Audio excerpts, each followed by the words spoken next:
Good morning. Hello. Good morning, Bubo. Is Dan there with you? Oh, there's Dan hiding behind Bubo. Uh, this is April Hey, 19th, gang. 2021. This is episode 193 of Transmission. Okay, Yeah. who's planning the party for episode 200? Yeah. Do we Somebody's have got a to party be planner the out party there? czar or the chair of the party subcommittee on festivities. Yeah. But, in lieu of a party, we would take donations. So we haven't commented on that recently, like for 60 or 70 episodes. So Yeah, we every do little bit take helps, Derek. donations. Every little bit helps. We've gotten some few donations. It's great. We got a Lest comment anyone recently from somebody that said we need a bigger budget. So, if you want us to have a bigger budget, you got to send us money. Yeah, it's interesting when people will. I mean, there's a compliment and a criticism in there, and like if you want this polished up, top of the line production qualities, let's just be clear. Like this isn't some sort of money scheme for Dan and I. Like we're not. Our profits are not booming because of doing this transmission. So every little bit does help, even just to cover like the fees for using this platform and stuff. So anything helps. Yeah, so we should introduce ourselves, I guess. I'm Mark Van Steenwyk. I direct the Center for Prophetic Imagination. And I'm Daniel Walpert. I direct MICA, the Minnesota Institute of Contemplation and Healing. Oh yeah, Tyler, this is the latest. How do you I've never heard of this. Is it? Yeah, this is the newest virtual coin. Dogecoin? Or Doggy coin. And apparently, what I just read about this yesterday because Coinbase, which is one of the big virtual currency exchange companies, just went public last week, and so it's like a public company based on speculative currency. It's very fascinating. It's like double layers of betting. But anyway, apparently all currency is a little speculative, unfortunately. Yeah. But but apparently this virtual currency was actually invented as a joke. It was like supposed to be a spoof on virtual currencies. Okay. But now it's become a thing. And apparently once Coinbase went public, it went crazy and is now super valuable, whatever that exactly means. The world didn't make sense to me before all this, and now it makes less sense to me.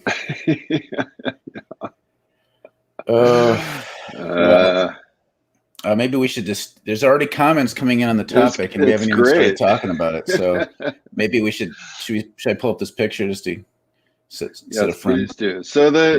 So obviously, there's a lot going on in the Twin Cities, and we've had another week of protests following another police shooting of an unarmed black man, Daunte Wright.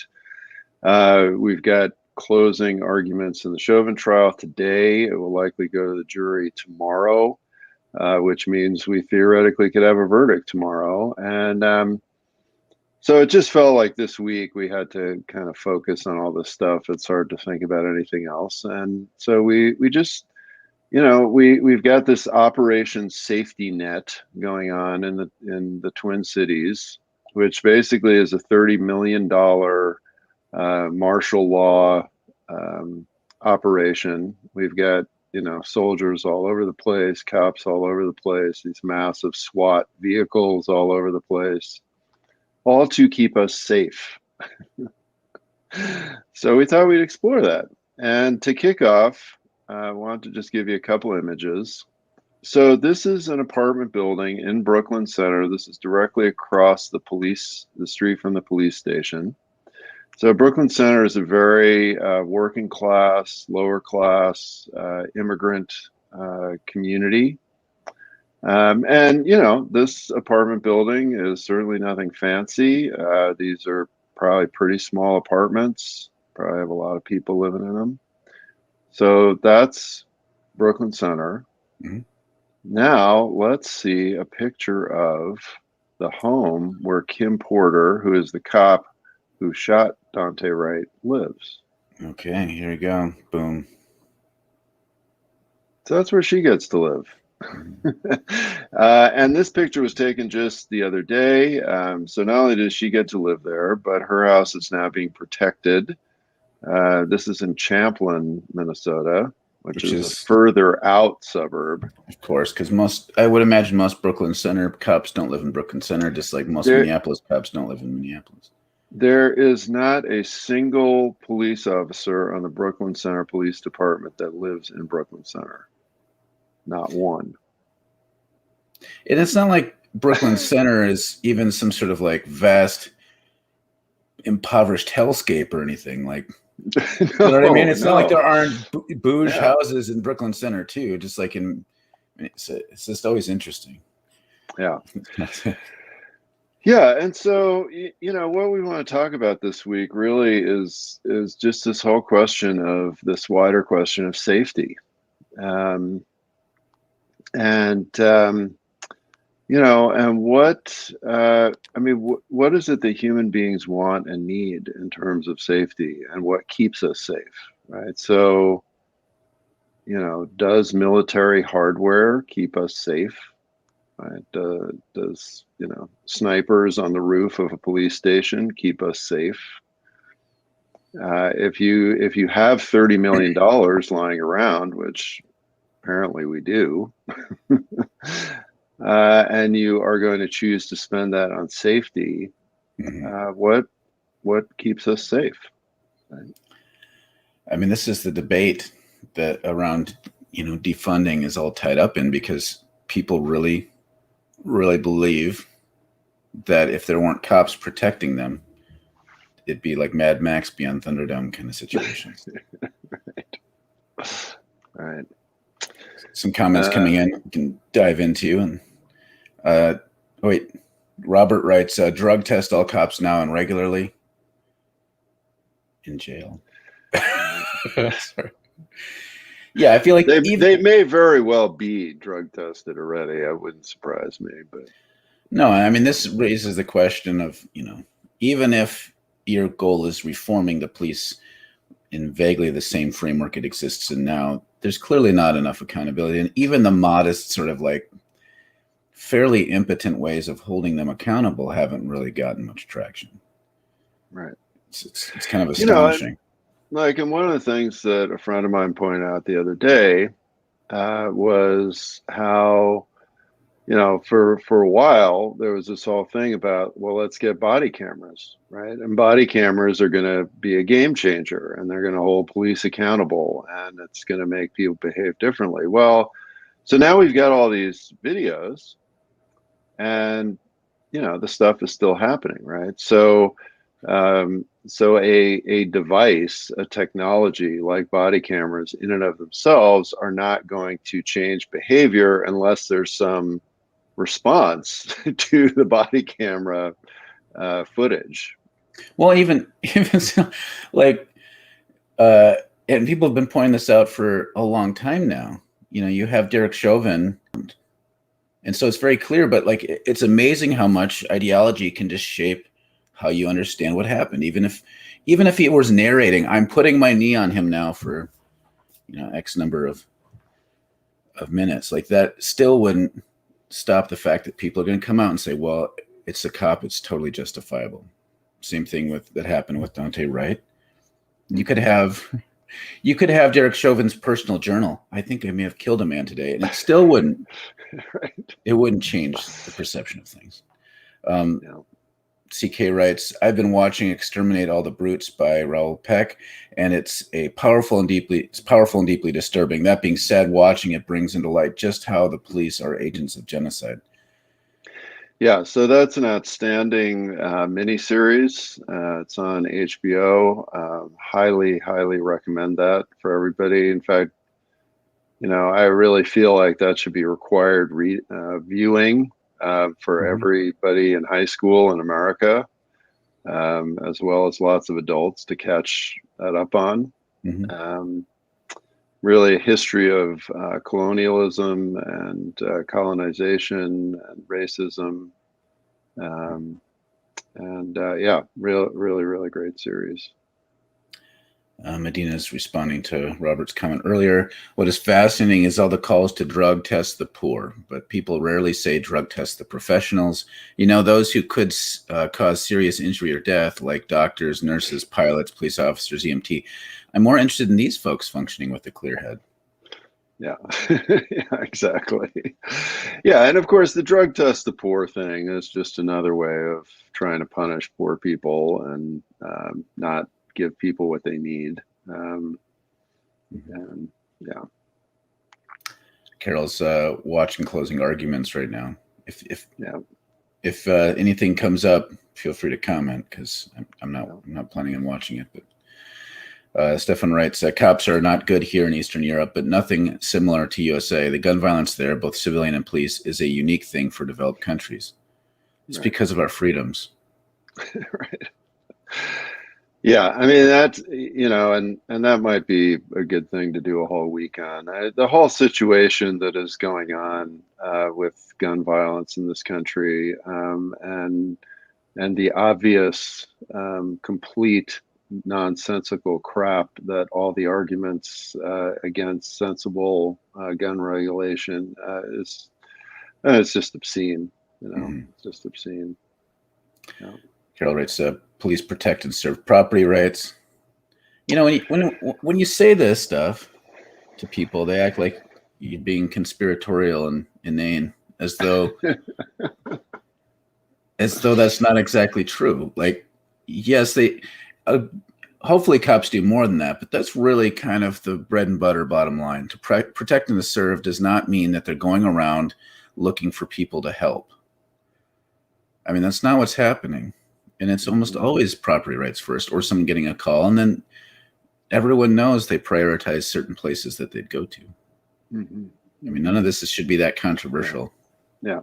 Well, and this is the flip side of this, right, is that when police are involved with somebody in a high property value area, right, they treat them completely differently, right? Completely differently, and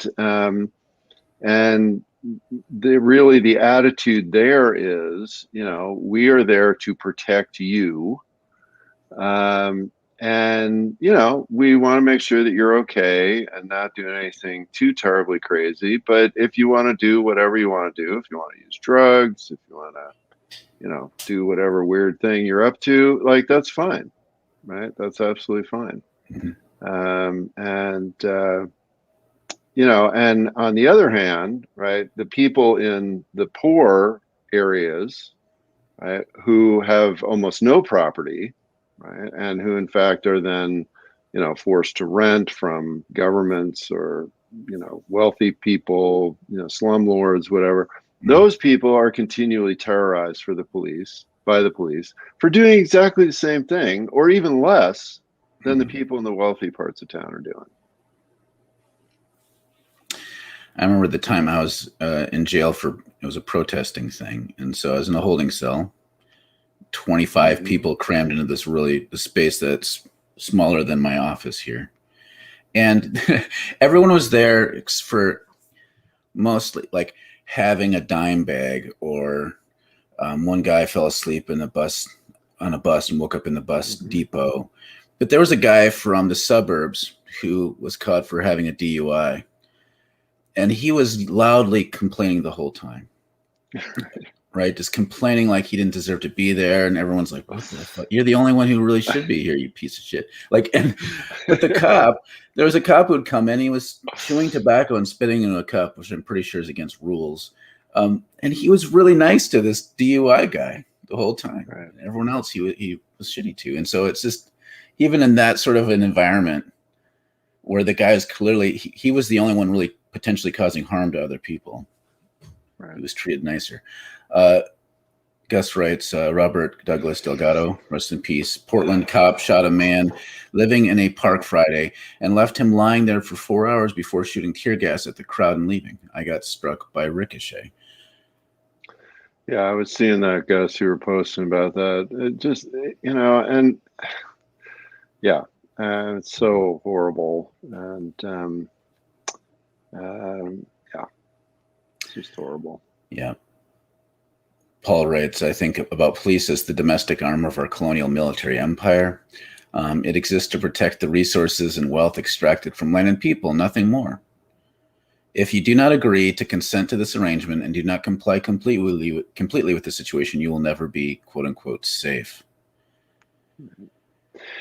Yeah, and so what the other kind of interesting dynamic that this sets up and sets in motion, right, is that so if one is a property owner, and then owns more and more and more, right?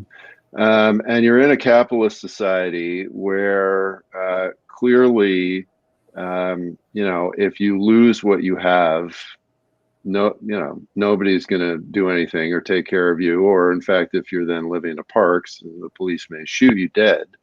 And so that if you fall off the cliff of the haves, you become this terrible have-not. And so then, yeah, you set up this this boundary keeping organization to protect you and what you have. And what is then paradoxical about that is that you actually start to feel less and less safe, right? Because there's then this constant fear of, well, I may lose what I have, right? And what if somebody robs me, right? And what if, somebody comes and steals my identity and drains my bank account, which is sort of now the latest thing that people are afraid of. And so this is one of the things where I think we need to look very deeply at what keeps us safe, because accumulating property when others do not have their basic needs, that is not a formula for keeping anybody safe, right? The people who don't have what they need aren't safe. The people that have too much, but then are terrified of losing that, they don't feel safe either, right? And so, and yet again, if this is the brainwash idea that, well, I will feel safe if I have these things, then we're not really examining what is our level of sense of safety. Do we have that? And what might actually get us that? Yeah, and people point this out all the time, and it should be common sense at this point, but it has to be oft repeated that, when you start talking about reforming or even abolishing, which is where I want to see it go, people will bring out the litany of horrible things, rape, murder, all the things. And like, if we don't have the police, those things will happen all the time, as though the police prevent that stuff from happening. This is the thing that people like somehow don't get. It's not like the police are looking around to prevent stuff like that. They respond after the fact almost all the time.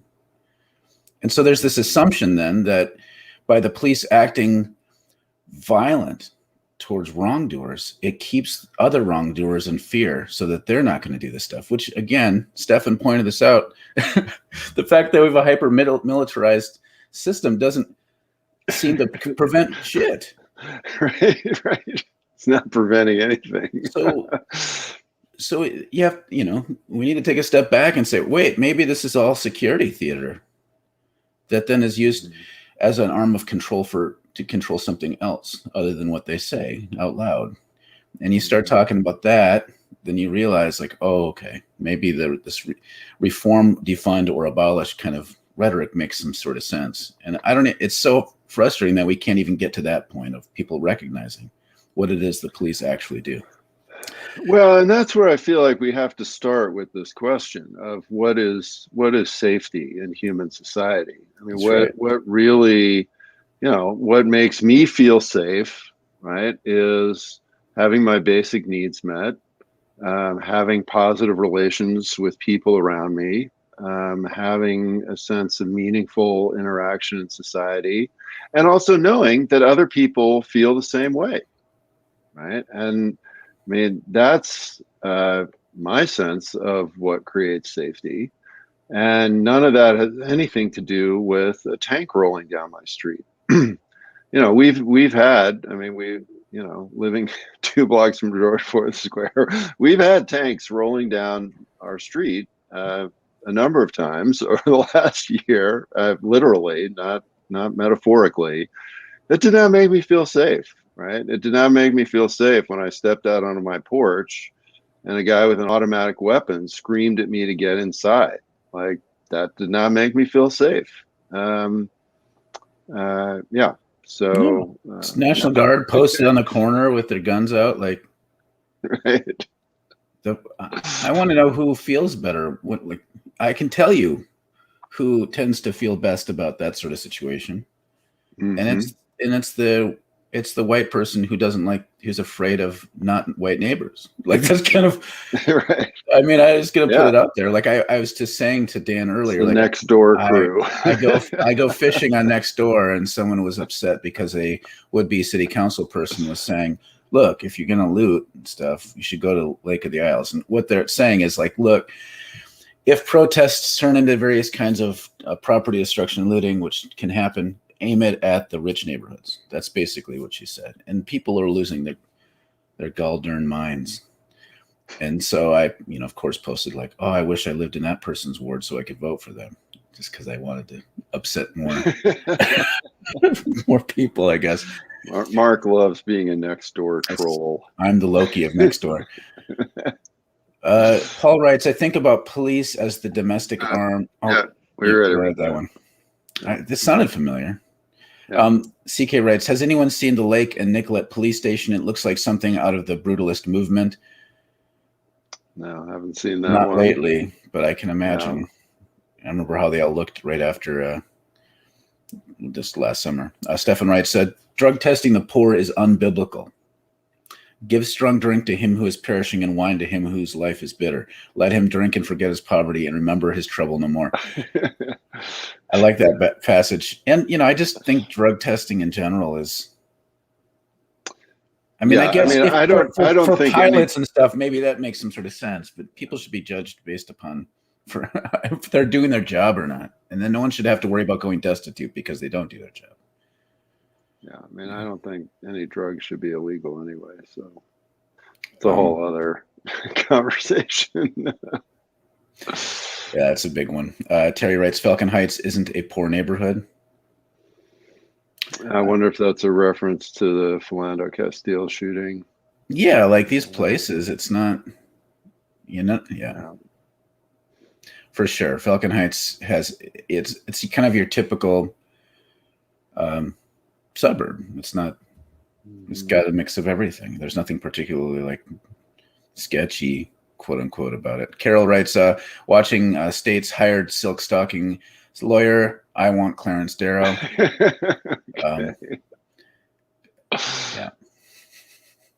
It would be more interesting to watch Clarence Darrow, that's for sure.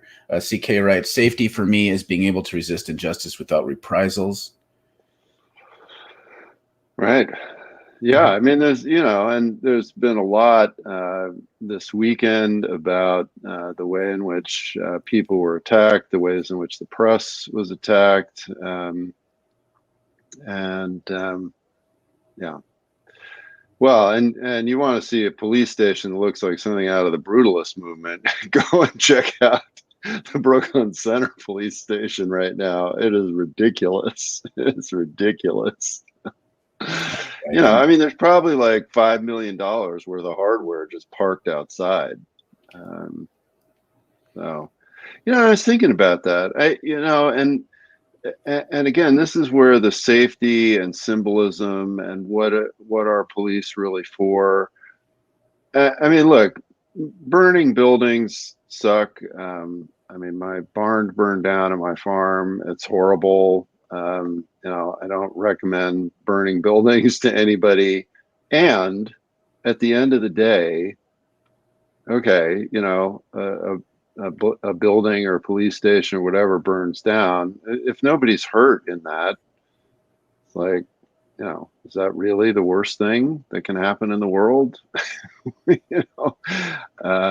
But it's clearly, I mean, after the 3rd precinct burned, I mean, it was very obvious when you go to that Brooklyn Center Police Department, the message is, we will not allow the state to be overrun like that again. Right? We absolutely have to have the amount of authority and control to protect this particular property, which, of course, by the way, what everybody forgets is, all those people outside the police station, like, they paid for that property, right? I mean, who paid for that property, right? We all did. But now it becomes like this thing, is of utmost importance and symbolizes the fact that the state has control over people. And that's going to be protected at all cost, like literally at all cost. Mm-hmm. Yep. This is all a big flex for the governor and the mayor. Mm-hmm.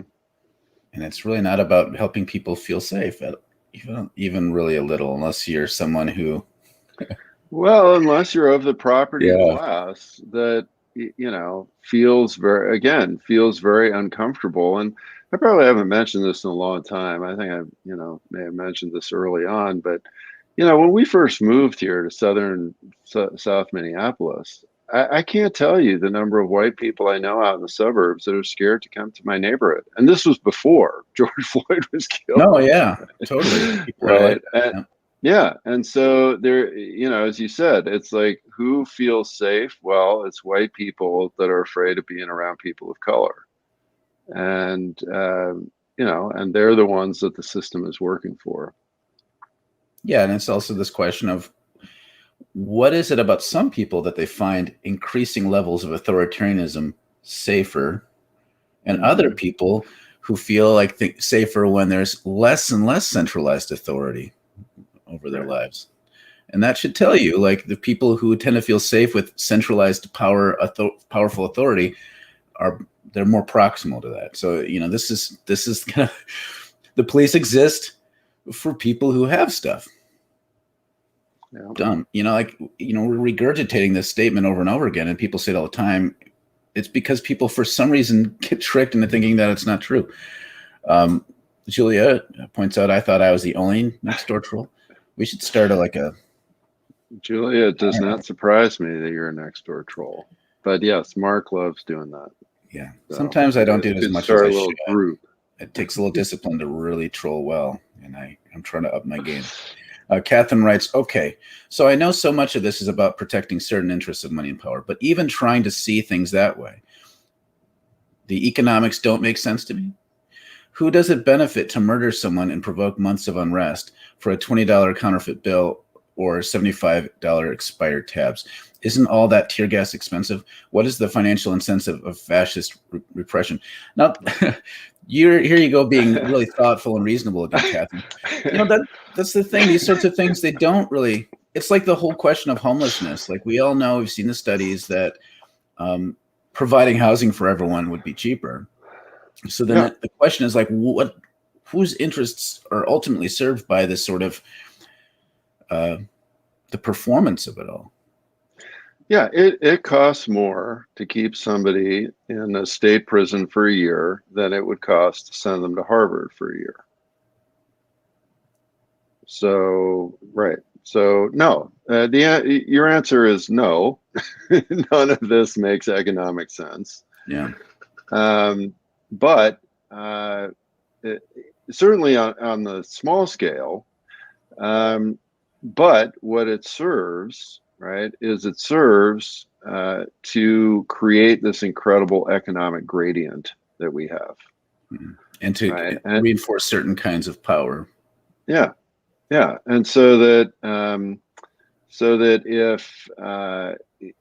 if you're not giving people a safe life and what they would need and want, right? And we've heard this certainly in terms of like some of the complaints of like, well, this is why we don't want to give unemployment benefits, because then those people won't want to go to work, right? And of course, what you're really saying is they won't want to go to work at their minimum wage shitty jobs, which don't pay them a living wage and which they hate doing. And so, so what all of this oppression does is to prop up the rest of this huge economic system that is profiting a very small number of people. America. Seymour's commenting. Yay, Adam's back. I haven't seen or heard around from these you in a parts long for time. Punishment is so ingrained.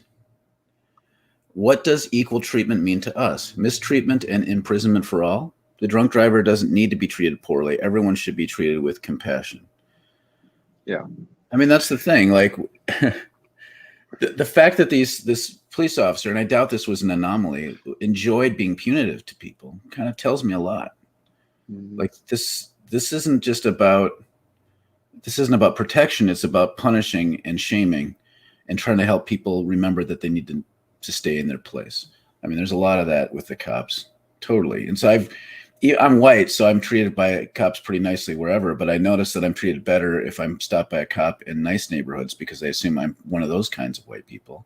But if it's in another part of an area, then I'm not treated as nice. And you can tell, like, who they think they're ultimately serving. Terry writes, I think people are afraid of people who are not of the same race. Police need to live in the community they serve. Education starting at age 3 in multiracial classrooms, etc. Mm-hmm. Wow, there's lots of comments. We're going to blaze through these all. Yeah. I didn't realize how much they continued on. So Seymour writes, they've just picked up like crazy now. I'm just going to blaze through as many as we can. We're sorry we can't get to everything with depth. And clearly, compassion can look very different in different circumstances. It's not all acceptance of everyone, no matter what. It's boundary setting. It's accountability. It's work. Yeah, and it's what's actually helpful. I mean, I've probably mentioned this on the show before at some point. For a long time, I did a meditation class in the county jail up in Northwest Minnesota, and I never met a single person that I thought needed to be in jail in that environment of all the people that I met in there. Mm-hmm. And it just was all a huge moneymaker, for the county and for social control. Yep. The intimidation and social control is worth it to someone, I guess. That's from Paul. Yeah. Gus writes, the feds subsidize a ton of the police expenses if they are quote unquote tough on crime and drugs in particular. It doesn't have to make sense economically on a local level. That's from Gus. Mm-hmm. Paul writes, another thing I've started thinking about is that capitalism naturally produces gangs, and the police force is essentially a very large and well-armed example. Yeah, they're a gang. People naturally band together in these quote unquote gangs like the mafia or motorcycle clubs or labor unions or credit unions or the police, basically all for the same reason, to protect the group from the exploitative effects of capitalism. And the gangs all get used in different ways by the various industrial titans. The police are pawns, and it trails off. Again, comments over certain sizes get clipped. Yeah.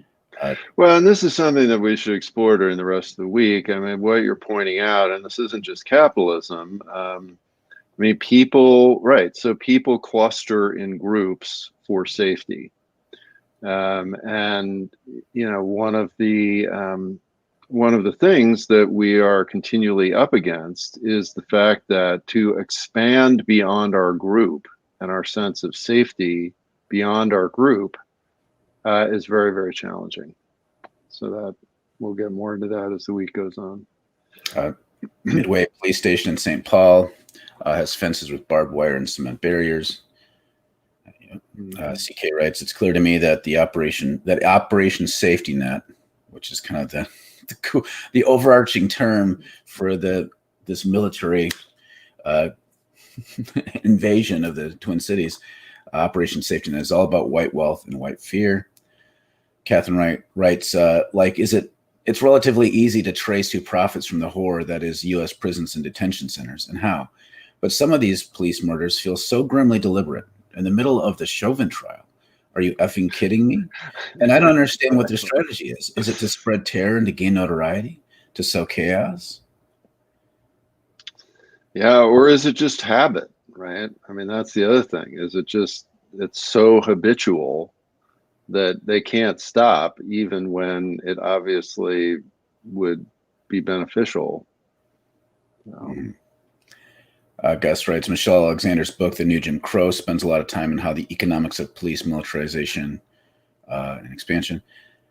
Yeah. Mm-hmm. Seymour writes, it's wild how breaking windows at Target is outside of the Overton window, but brutalizing protesters and journalists is dead center of what's acceptable. When they say, quote unquote, this will not stand, what are they talking about? They act like that isn't the whole point in the other side, that we will not accept a more serious police force. Murderous. Yeah. Yeah. Virgil writes, I'd love to see a kind of housing program that buys all the empty real estate in middle America and gives it to people who promise to live in it for X amount of time. Some of our housing here is insanely cheap compared to the coasts in large northern cities. It would be cheaper. Terry writes, philosophy of Trumpism perpetuates the stupidity of pulling oneself by one's own bootstraps. No one pulls themselves up, especially the wealthy.